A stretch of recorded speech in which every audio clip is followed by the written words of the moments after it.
Everybody. Welcome to Brandeis Innovations podcast, Profiles in Innovation. I'm Christina Inge, and today I'm here with Eric Moyal. Eric Moyal is tackling a pretty ambitious problem in society, just a little problem of the cost of insulin here in the United States. He is a Brandeis alum. He's also an alum of our Spark program, and he and his team are working to bring down the cost of insulin here in the US and make it more accessible. Eric, welcome.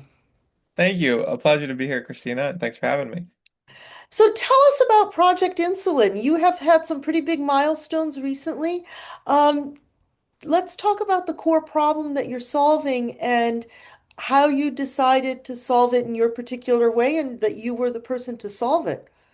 Yeah, absolutely. The problem is insulin is too expensive for over 1 million people in the US. And as a result, they are rationing their insulin, which means they're taking less than they're supposed to be.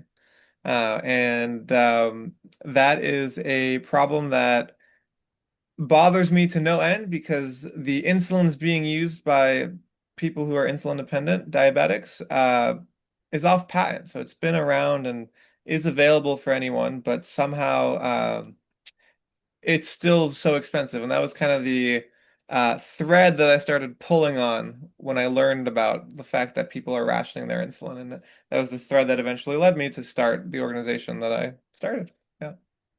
And so tell us about Project Insulin. You've been around for a while, and you are now really at that next level with your organization.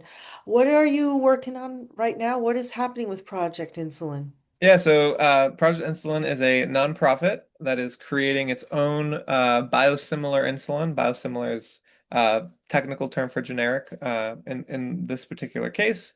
And we're going to sell it directly to patients at cost, regardless of insurance status.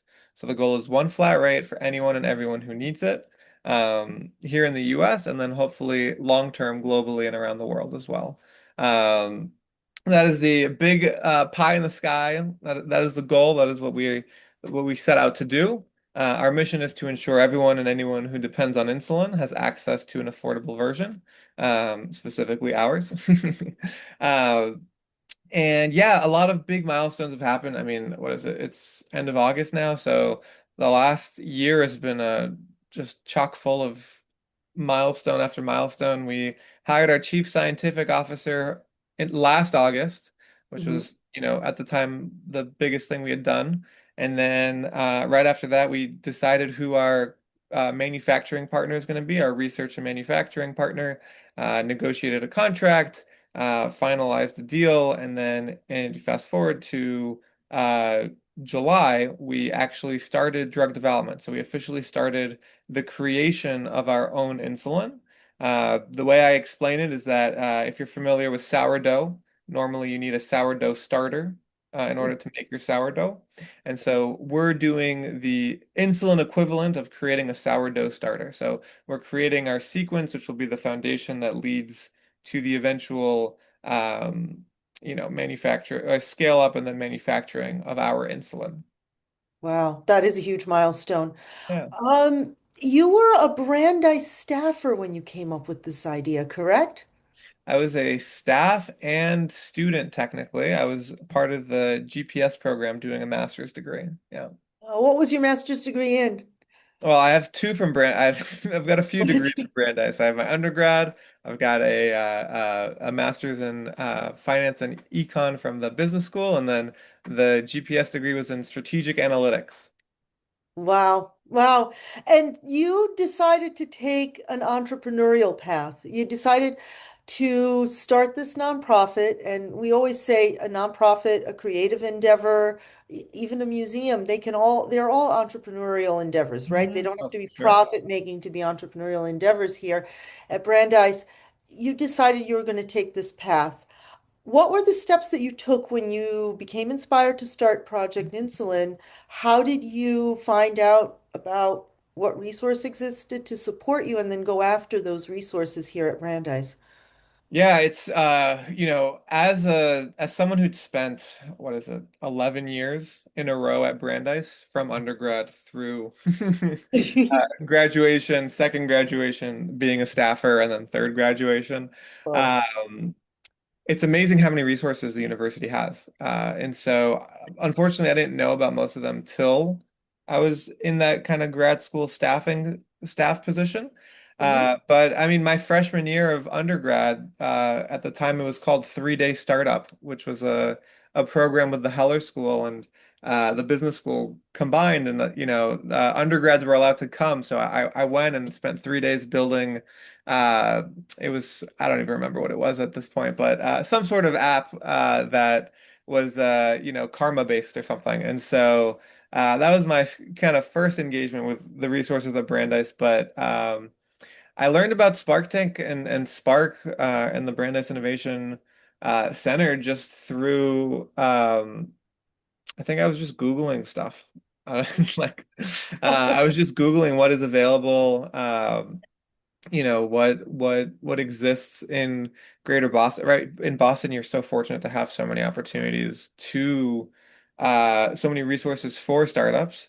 A double-edged sword, right? It's such a big ecosystem that you're probably going to get lost in the crowd a lot. And so that was hard, but I think that was one of the coolest parts about joining the Brandeis specific ecosystem is that I was one of, five or six startups. And so I got that kind of personalized attention that you wouldn't get uh, just kind of reaching out into the ocean of what's available in Boston.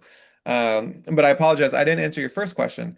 What I did when I started Project Insulin, like how do you even start something like this, was it was a lot of learning, a lot of, informational interviews, a lot of like I didn't know anything about biotech. My background's in nonprofit fundraising. mhm, Uh, and so, learning the scientific pieces, learning and understanding what it takes to bring a drug to market, who you need in that process, who are the players for the kind of drug that we're making, right? So, insulin uses kind of older equipment, mhm, not none of the state-of-the-art stuff. And so, as a result, there are fewer manufacturers that have that kind of equipment available, which was an interesting quirk that I wouldn't have known when I first started it, but yeah, just a slow, steady, like learning process is what the whole, first 2 years really was. And that was kind of when I was at Spark it was part of that learning process, but on the business side. That people often underestimate what it takes to build a business. They often think it's you just have an idea and then eureka, you run out and people write you a check and then you build the business. But it's so many different moving parts. And you mentioned interviewing a lot of people. And that sounds like it was pivotal for you, right? The talking to people. How did you do it? Like, how do you, as a student or somebody not even in the industry, first of all, I've had people say, like, how do you find the nerve to just contact all these strangers? But also, how do you find the relevant people, get them to sit down with you, get them to talk to you?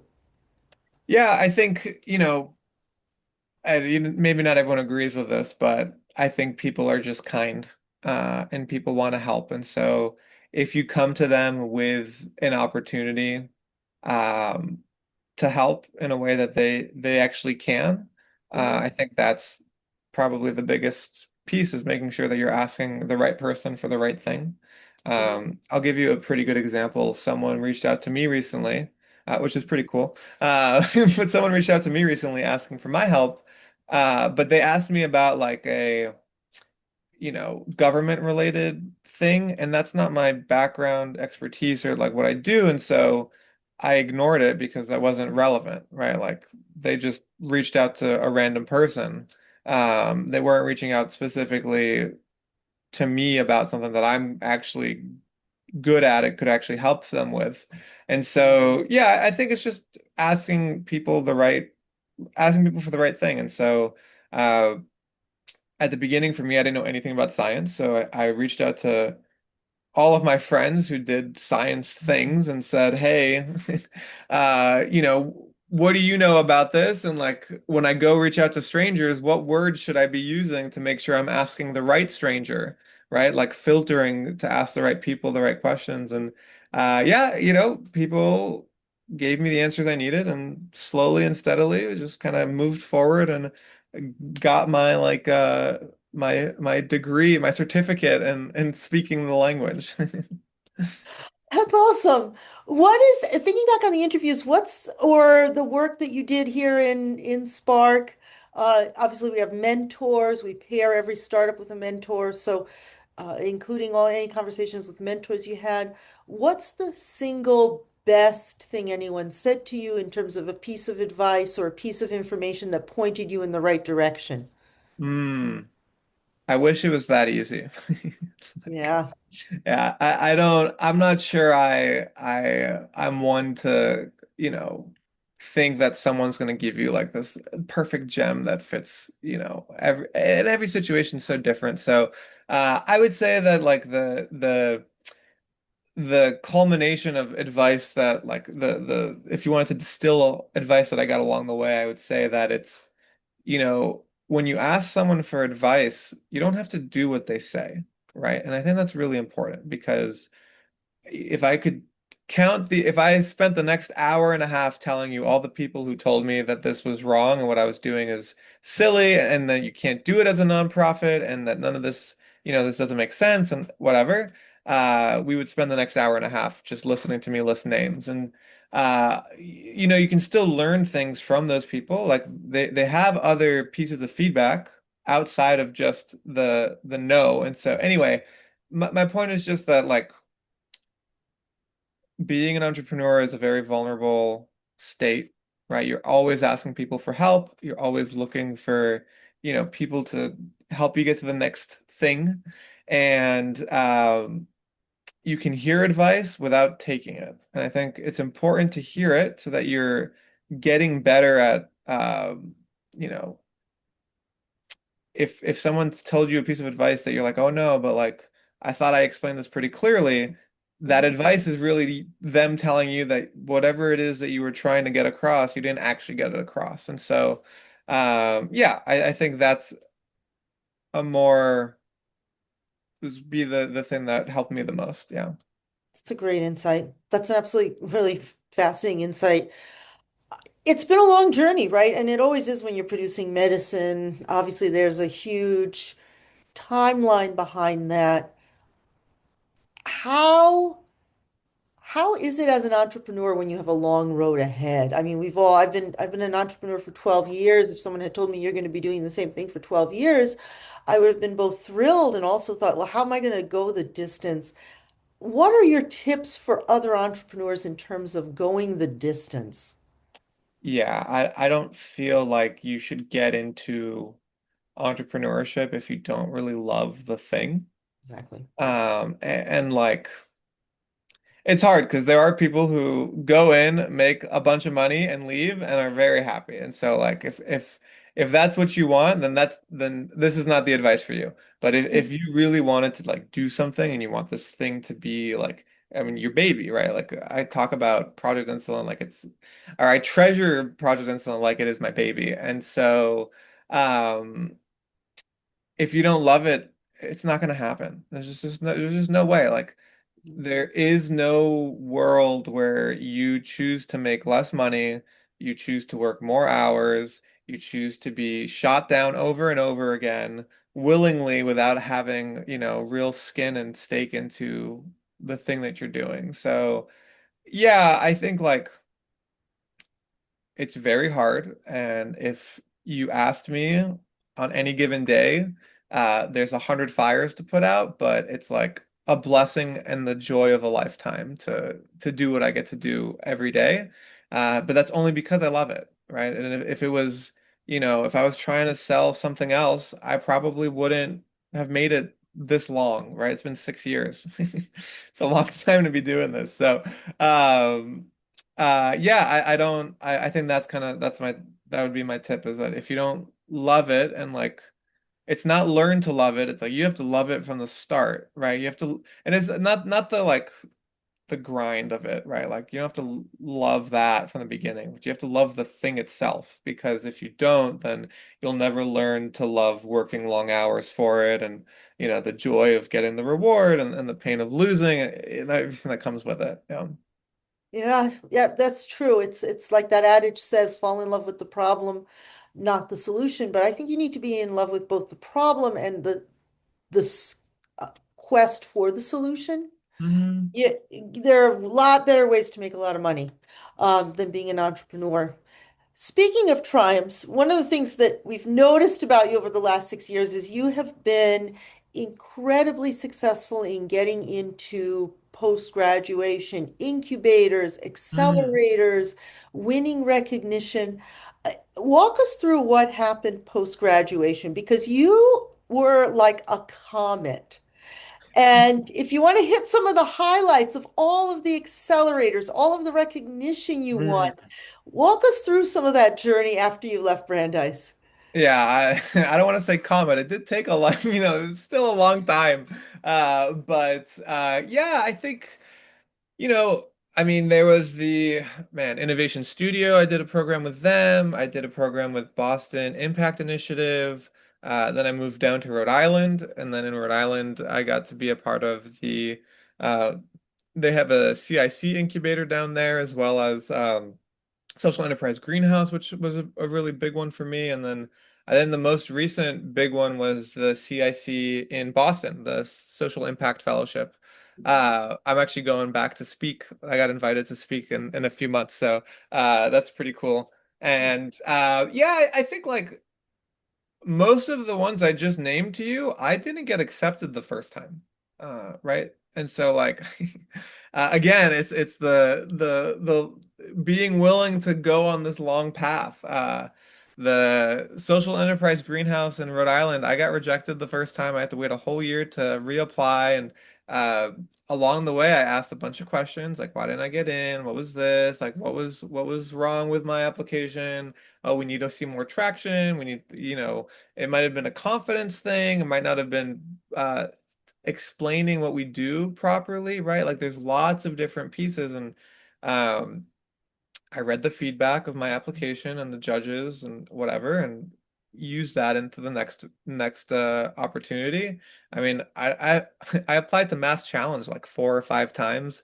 I never got in, so it's fine. But I'm just saying that like uh, I have gotten into a lot of things and it has been wonderful and a blessing, but it's not always, you don't always get in, right? I think it was 30 applications before I got my first one. So, and with fundraising, it's even a worse percentage than 30, right? It's a lot, it's going to take a lot more than 30 asks before you get one, but yeah, I think it's just the consistency and the willingness to be honest that you don't know it all and that you don't have it all down. Even if I mean, the idea is great. Project insulin, making insulin affordable, amazing, right? Everyone's on board with that as a concept. But like, how do you convince them that you can do it? How do you convince someone that, this guy out of his bedroom is gonna be the guy that makes a multi-million dollar product or a multi-billion dollar product available at a fraction of the price? And so that takes time. That takes a lot of time to build that story and build that trust and continue following up with people. And yeah, it's just kind of like you eventually get to get that comet moment, right? Where like everything kind of goes your way for a few months and then you're back down again and then you have to come back up and then suddenly it's another big push. So, yeah. It takes 10 years to become an overnight sensation, as they Yeah, say. exactly. Yeah, it's the saying. And persistence. Another good cliche is how do you get to Carnegie Hall? Practice, practice, Yeah. practice. It's what's visible is the tip of the iceberg, really, for most entrepreneurs. And what were some of the benefits of being in those different incubators? Because people will leave Spark here at Brandeis, and then they'll wonder what's next. Should we just go it alone? Should we bootstrap? Should we raise money? You chose the sometimes the incubator route, similar things like that. What were some of the benefits of being in a non-university incubator? What were some of the things that helped you along that path? Yeah, I think the incubators in general, they provide a sense of credibility, right? Yeah. They show that even if it's not necessarily funding, someone vetted you and thought you were worthy of, being a part of the Spark program or uh, CIC or social enterprise, whatever, right? You've been vetted to a degree. And so I think it really helps from that perspective, like first and foremost. And then, um, I mean, for me, even with school, like it takes time to learn something. You don't just like learn it the first time through. And so in Spark Tank, we did finances and like I kind of blew it off because I hate finances. It's like the worst. And then the next time I was in an incubator, I blew it off again. But then, on the third or fourth time, it clicked with me and it made sense. And, I mean, this is kind of crazy, but today I was on our QuickBooks making sure everything was up to date and up to stuff because now I'm applying for grants that require, 2024 and 2025 operations and revenue and all these other things. And so, uh, I think to me, one of the biggest values is the repetition of learning, is like getting to see the same thing over and over again. But my viewpoint is what's changing, right? Like, year one, I'm drowning in informational interviews. I don't have time, or I'm not in the space to be thinking about finances because, well, we're not there yet anyway. Like, we're not raising money yet in a substantial manner. So it's a little less of an important piece. But year three and four, when we're asking donors for $50,000, $100,000, you need to be able to back up that your finances are in order to show that, when you give us money, here's how we, track it and get it to the mission that you're funding. So yeah, I think there's that piece, right? It's just the repetition of the education and coming at it from your perspective changes over time, right? Like the information of things you're supposed to do as an entrepreneur, right? Like marketing and finances and customer discovery and all these other things, that doesn't really change. The methods of doing it might change over time, but like the underlying points, keep your finances in order, make sure there's actually a customer looking for the thing that you that you're doing, that stays the same. And so I felt like one of the biggest values was actually getting the repetition of it through the different incubators and accelerator programs. Interesting. That's really interesting to hear. How has your perspective shifted? Obviously, you talked about the financial side of things and it becomes more important at certain phases with funding. What are some of the other big perspective shifts you've had? Yeah, I think most recently, once we started drug development, the big one is, until now there wasn't really a timer, right? It was just as long as I'm willing to put up with, uh doing this, that was the main restriction. But now I have a team, right? I have a chief scientific officer, I have a social media person, we have an advisory board and a board of directors. So like there are people who depend on me and it's not like life or death depend on me, but depend on me, right? And so uh navigating that has been pretty challenging and it's scary because now I'm raising money. We're raising $1.5 million and I spend every day for like an hour or two just making cold calls to family foundations, just hoping that one of them answers and is interested in meeting with me, learning about our work to help fund this. And so, yeah, I think that's a big challenge that I'm dealing with today. And uh, I think the other big one in the past was like imposter syndrome. Like, Mm, can you do life sciences as a nonprofit fundraiser, right? Like, can you be an entrepreneur? Can you do drug development while being a nonprofit? And then also, can your model hold up, right? Like, does the mhm, model of making it cheaper actually hold up? And that was something that we didn't know for years, right? Like we believed it and we saw some, outside data showing that it's possible. mhm. But about a year ago, we actually saw it in like real numbers and models that yeah, it can be made 90% cheaper.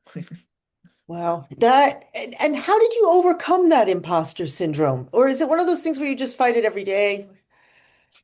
Yeah, I don't know if it's overcome. I think it's, time and experience and also putting the right people around you. Oh man, it was it uh, being kind versus being nice.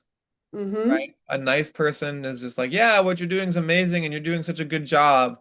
A kind person tells you what you're doing wrong because they Yes. want you to succeed, right? And so I surrounded myself with really kind people. And I got very lucky with that. I think that's one of the things that was a huge, huge impact on me and on the trajectory of the organization was having those people along the way to make sure that, you know, I don't do everything right. I don't know everything. The decisions I want to make might not actually make sense for what we're doing. But having the right people to tell you that and tell you it in a way that you know and that you trust is for the betterment of the org is so valuable. That is incredible. And it's brought you this far. So, Yeah. what's next for Project Insulin? You've reached this milestone. What's the roadmap from here? Yeah, so we're making our sourdough starter, right? So we're making our insulin, the first version, and gonna test to see how high quality it is, how much of it we can produce using the starter. And then up next is kind of testing it at larger scale. So basically, drug development is you make it at the smallest possible level, you make sure it works properly, then you scale up, and then you just keep doing that over and over again until you're ready to go into humans. And then you have clinical trials. So right now we're getting ready for, or we're going through this first process of the starter, and then we're hoping to scale up to a liter. It's not like a huge number, but 1 liter worth of insulin. Okay. To do that, we're going to need to expand our team, and we're going to need to raise some money. So Wow. up next for me is raising money and expanding the team. Well, yeah, just small tasks like Just that, small task. Yeah, yeah, but nothing crazy. if anyone can do it, you can. I sure hope so. Thanks. How did, thinking back, I can't believe it's been 6 years. Thinking back on those 6 years, what role did Spark play in getting you to this point? I mean, Spark was kind of was the first. Okay, so I said incubators and accelerators, they give you that credibility. So Uh-huh. I came in third place in Spark Tank my year. So we got, I think it was $3,000, which was great. But also I got to use that, right? I got to say we came in third place at a pitch contest. I got into an accelerator program. And so I think that was the foundation of it all, right? Like it was the first real opportunity to test stuff and learn about, what is it, the business model canvas and all these other things that are great exercises and uh you know proofing the idea, right? 'Cause ideas are a dime a dozen and it's the execution that's like the big piece. So being able to proof through that idea and move it into an execution, I think was really valuable. And again, you learn over time. And so it was the first attempt at learning was Spark Tank, or the Spark program. So, yeah, I think it was incredibly important at the time. And each step that has happened after was built off of that one. And so, yeah, I think it was a really great opportunity for me. And also getting to be around other entrepreneurs for the first time was really cool. Especially because I don't know, Brandeis just has like a social impactness to it. So all the other founders were trying to do things that mattered to people, right? Like to help people. It was important to like community. And that's something that's been the best part of the best accelerators and incubators have been finding the ones that have people who care. So social enterprise greenhouse, CIC social impact, right? Like the ones that I love the most are the ones with social impact or, social entrepreneurship in the name. So, yeah, Spark was kind of the first taste of that. That is awesome. That is excellent to hear. Any thoughts, any advice you would give to other Brandeis students, faculty, staff who are thinking about solving some problem in the world and, taking it upon themselves, going the route of, I am going to step in and solve this. What advice would you give to somebody who is back where you were 6 years ago? Yeah, you can't do it alone. And I mean, if you're at Brandeis, like you have so many resources available in the form of professors and faculty and staff who are like experts in their field. Like you don't have to go very far to find people who can help you. So I think that's really important. You can't go it alone, like I said, finding the right group of advisors and mentors and whoever it might be to help you along the way, I think is incredibly important. And you don't solve a problem in a day. And in my case, you don't solve a problem in 6 years. Right? It takes time. And so don't put that pressure on yourself to, fix it tomorrow. There's only so much you can do in one day, 1 month, 1 year. And it's the accumulation of that over time that leads to solving problems. So, uh, yeah, I guess uh, community, patience, and knowledge would be the three things. Oh, great advice. Have fabulous advice. Speaking of community, how can people who are watching or listening to this podcast support Project Insulin? Yeah, so first and foremost, if you want to learn more about our work, you can go to our website, projectinsulin.org. If you'd like to join our mailing list, it's right there on the homepage. If you want to volunteer, we have a volunteer tab. And then, of course, if you're interested in donating or know someone who might be interested in donating, uh, also on our website, or you can email me directly, emoyal@projectinsulin.org. Thank you so much, Eric. And those are all great opportunities for people who want to do something about the price of insulin to support a fellow Brandesian who is stepping in to do that. Eric Moyal, it has been a joy catching up with you. Thank you, and really cheering you on and wishing you so much good fortune with Project Insulin. Thank you, and I look forward to giving you another update in a couple of years. We definitely look forward to it as well.